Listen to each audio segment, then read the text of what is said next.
Emmy here again, and welcome to another episode of COBB. Now, in the first half of our series, we talked about all the systems that work together to create the power that turns your wheels. Now, with that power comes heat. So today's topic is an often overlooked one, your engine's cooling system. We learned that the combustion process is actually a controlled burn. Naturally, with burning, there's going to be heat. And with the engine spinning at thousands of revolutions per minute, there's going to be friction, which is going to make more heat.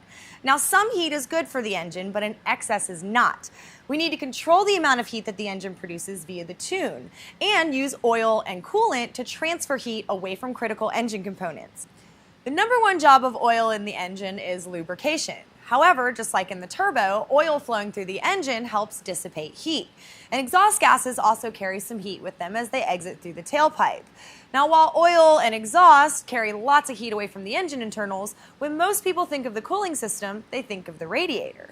The cooling system is not just the radiator, though. So let's take a look at what makes up the cooling system and how the components work hand in hand to keep the temperature of your engine in check. For today's demonstration, we're going to be looking at a radiator and associated parts. For more information on how engine oil cools pistons, bearings, and other components, you can take a look at the extra credit. Also, the components we're looking at might differ from your setup, but the concept's the same. The components we're going to discuss further are the radiator, fan, water pump, coolant overflow tank, thermostat, heater core, coolant temperature sensor, and all the necessary plumbing and clamps. The radiator core is made up of layered internal and external water and air passages that lay perpendicular to each other. The internal ones, where our coolant will travel, run from top to bottom. The external ones, which have outside air passing through them, run front to back. It has an inlet and outlet port and radiator pressure cap. The coolant overflow tank is used to allow heated coolant to escape because of the built-up pressure. The fan has blades to move the air, a motor, mounting tabs, and an electrical connector for power. Now, the water pump is the heart of the cooling system, and as the name suggests, pumps coolant through the system and is generally driven by the engine drive belt. The thermostat is a valve that regulates the flow of coolant and helps maintain the proper operating temperature of the engine. It will either keep the coolant in the engine or it will route it to the radiator. Now, the main valve has wax inside that melts as hotter coolant hits it, making it open and route coolant to the radiator. It will harden when cooler coolant hits it, which will make it close and keep the coolant in the engine.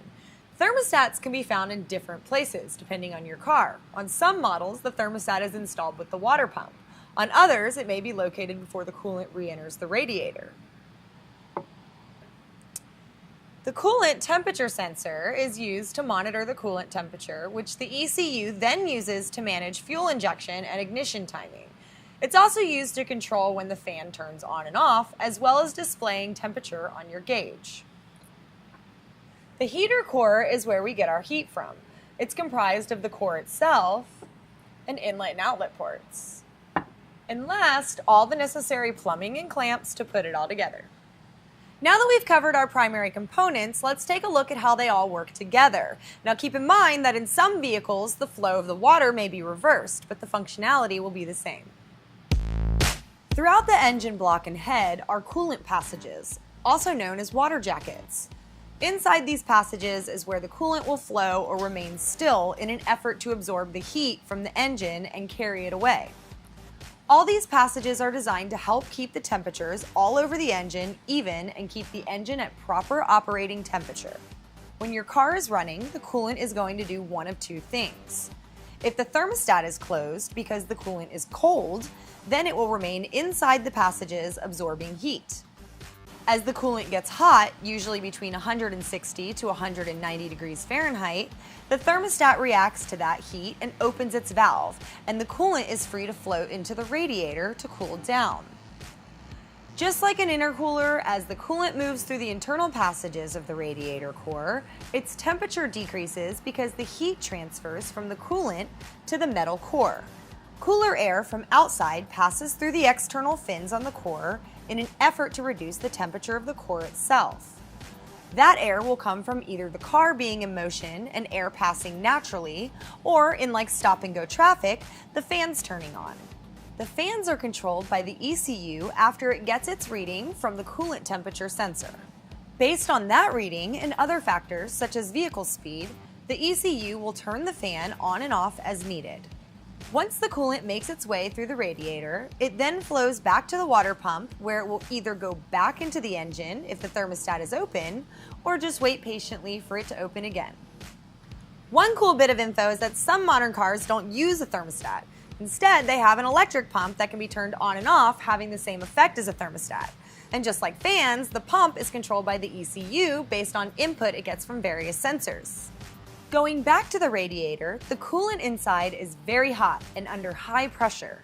So that pressure needs to be regulated to allow venting in the event of the pressure inside increasing too high. If increasing pressure is left unchecked, it can cause damage to the system. The radiator cap on top not only covers the radiator, but helps to regulate that pressure by diverting coolant to an overflow tank, which has more space for the pressure to dissipate in and lower. It does this with a rated spring inside. Once the pressure in the radiator exceeds the spring max PSI rating, it pushes up and opens the valve where the coolant can flow. Once the coolant has cooled, the pressure drops. And with a drop in pressure, we get vacuum. This vacuum then sucks up the coolant and it flows back into the radiator and continues on. This doesn't happen all the time. The overflow tank is designed as a safety net for the engine to avoid damage under higher pressures. Now that we've talked about the coolant in the engine and the radiator, there's two more places that coolant will flow: the turbo and the heater core. We'll start with the turbo and talk about a major misconception: turbo timers. Turbo timers were used back in the day when turbos were typically not water-cooled and needed a minute to cool down before you shut off your engine. So they would keep the engine running for a few minutes even after you took the key out. Nowadays, most turbos are water-cooled, so by the time you let off the throttle and find a place to park, your turbo's cool enough to shut off your engine, so turbo timers aren't really needed anymore. Moving on from the turbo, it's onto the heater core to get the heat for the cabin.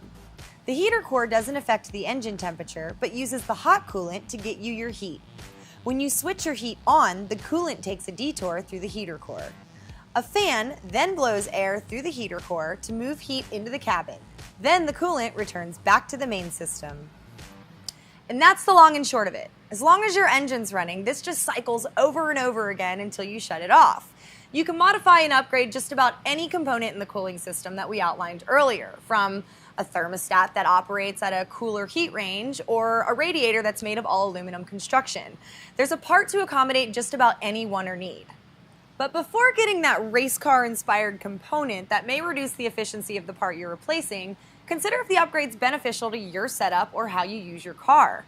I've said time and time again, do what's best for your car and your setup, because what's right for me might not be what's right for you.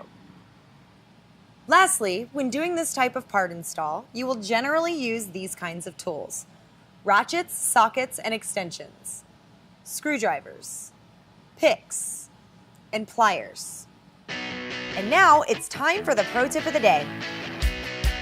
Today, let's talk maintenance. We just learned that the thermostat is the one component that directly controls the flow of the cooling system. Yet this little guy is often forgotten. Over time in use, thermostats can go bad. They can get stuck losing control over the coolant. Now, if they get stuck open, then the engine will never reach its optimal operating temperature because the coolant is constantly going to the radiator to get cooled.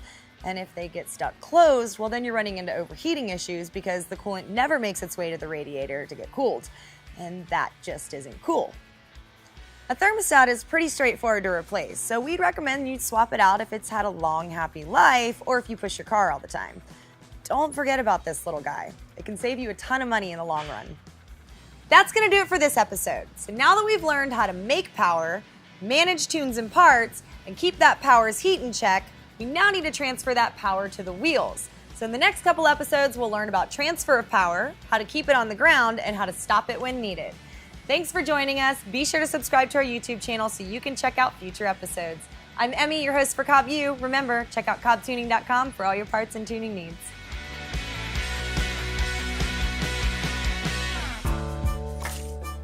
Do you like the storage solutions featured in our studio? Then visit sonictoolsusa.com to get more detailed product information.